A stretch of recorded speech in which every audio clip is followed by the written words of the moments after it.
ஆதிபாரதி சீரியலில் நாளைக்கு ஒரு வேறு லெவல் ப்ரோமோ வந்திருக்குன்னே சொல்லலாம். ஆதிக்கு வந்து தான் உடம்புக்குள்ளே வந்து வாசுவோட தான் வச்சுருக்காங்கங்கிற ரகசியத்தை வந்து கண்டுபிடிச்சிட்டாப்புல. வேறு அதுக்கு முன்னாடி வீடியோ பிடிச்சிருக்குண்ணா லைக் பண்ணிட்டு பார்த்து சப்போர்ட் பண்ணுங்கள் ஃப்ரெண்ட்ஸ். சாரதாம்மா சொல்கிறாங்க, முதல்ல நம்ம வந்து நல்ல காரியம் நடக்க போகுது, அதை வந்து முடிச்சுட்டு அதுக்கப்புறம் என்ன பேசணுமோ எல்லா விஷயங்களும் அப்புறம் பார்த்துக்கலாம் அப்படின்னு சொல்லிடுறாங்க. அதுக்கப்புறம் ஆதி பாரதி முதல்ல உட்காந்துடுறாங்க மணமேடையில். உட்காந்ததுக்கப்புறமேட்டுக்கு தாலி வந்து ஆதி எடுக்கிறப்ப எடுத்து மாற்றி பாரதிக்கு போட்டு விட்றாங்க. போட்டு விட்டோன்னா வந்து ரொம்ப சந்தோஷமாக இருக்காங்க.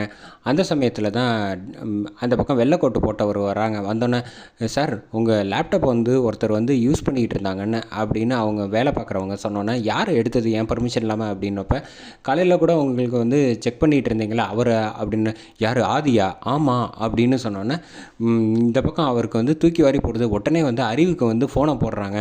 ஃபோனை போட்டுட்டு வந்து பார்த்தா அறிவு வந்து ஃபோனே எடுக்கல. அந்த சமயத்தில் ஆதி வந்து ஃபோனை எடுத்துடுறாங்க. அறிவு ஃபோனை எடுத்துகிட்டு எதுவும் பேசாமல் அப்படியே காதில் வச்சுருக்கப்ப இந்த பக்கம் அறிவு பேசுகிறாங்கன்னு நினச்சிக்கிட்டு அவர் வந்து வெள்ளைக்கோட்டுக்காரர் வந்து எல்லா உண்மையும் உளறிடாங்க.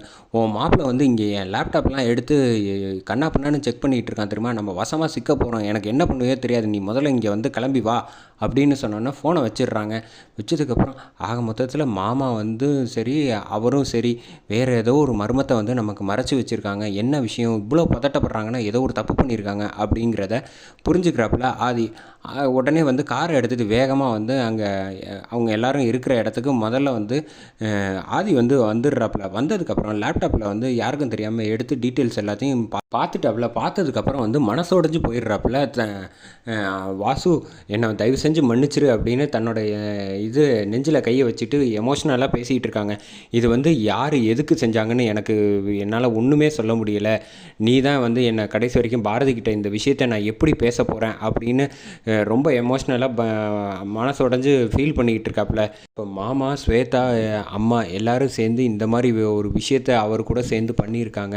இதை வந்து என்னால் ஜீர்ணிச்சிக்கவே முடியல. இத்தனைக்கும் அவர் நல்லா இருக்கிறப்பயே நமக்கு வந்து இப்படி உதவி செஞ்சுருக்காரு வாசு. நிச்சயமாக பாரதியை வந்து நீங்கள் எப்படி இருந்து பார்த்துப்பீங்களோ அதே மாதிரியே நானும் பார்த்துப்பேன். ஆனால் இந்த விஷயத்தை நான் எப்படி வந்து பாரதி கிட்ட சொல்ல போகிறேன் அப்படின்னு என் மனசு வந்து, நீங்கள் தான் வந்து எனக்கு பக்குவப்பட்டு அவள் வந்து என்னை விட்டு பிரிஞ்சு போயிடக்கூடாது அப்படின்னு வந்து ஆதி யோசிச்சுக்கிட்டு இருக்காங்க. இந்த எல்லா விஷயங்களும் வந்து தெரிஞ்சுக்கிட்டு உடனே வந்து கிளம்பி காரை எடுத்துகிட்டு வீட்டுக்கு வராங்க. ஆனால் இந்த பக்கம் வந்து அறிவு வந்து ஃபோன் பண்ணி, ஏமா எதுக்கு நீ எனக்கு கால் பண்ணிருக்க, இதுக்கு முன்னாடி நான் கால் பண்ணப்போ யார் எடுத்தானே எனக்கு தெரியல அப்படின்னு. ஓ இது வேற பிரச்சனை அப்படின்னு சொல்லிட்டு அறிவும் அவங்களும் பேசிக்கிட்டு இருக்காங்க. வெள்ளைக்கோட்டுக்காரரும் இந்த மாதிரி ஒரு விஷயம் வந்து அவனுக்கு தெரிஞ்சு போச்சு, இப்போ என்னென்ன பண்ண போகிறோன்னே தெரில. என்னது மாப்பிள்ளைக்கு விஷயம் தெரிஞ்சு போச்சா? ஆமாம், நிச்சயமாக தெரிஞ்சிருக்க வாய்ப்பு அதிகம் அப்படின்னு சொன்னான். எப்படி சொல்கிற நீ அப்படின்னா, அவன் என் லேப்டாப்பை எடுத்து ஓப்பன் பண்ணி எல்லா டீட்டெயில்ஸ் எல்லாத்தையும் பார்த்துருக்கான் அப்படின்னு சொன்னோன்னே, சரி விடு, என்றைக்காக இருந்தாலும் தெரியறது தானே, விடு பார்த்துக்கலாம். என்ன இவ்வளோ அசால்ட்டாக சொல்கிறீங்க, அவன் வாசுவை பற்றின எல்லா விஷயங்களும் தெரிஞ்சுக்கிட்டான்ல, இதுக்கப்புறமேட்டுக்கு என்ன நம்ம முடிவு எடுக்க போகிறான்னு எனக்கு தெரில, எனக்கு ரொம்ப பயமாக இருக்குது அப்படிங்கிறாங்க.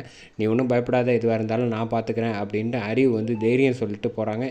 அறிவு வந்து ஃபோனை போட்டு ஸ்வேதா கிட்ட வந்து பேசுகிறாங்க. இந்த மாதிரி ஆதிக்கு எல்லா விஷயங்களும் உண்மை தெரிஞ்சிருச்சுன்னு சொல்ல போகிறாங்க. அந்த சமயத்தில் ஃபோன் வந்து எடுக்காமல் இருக்காங்க. அதோட எபிசோடு சூப்பராக முடிக்கிறாங்க.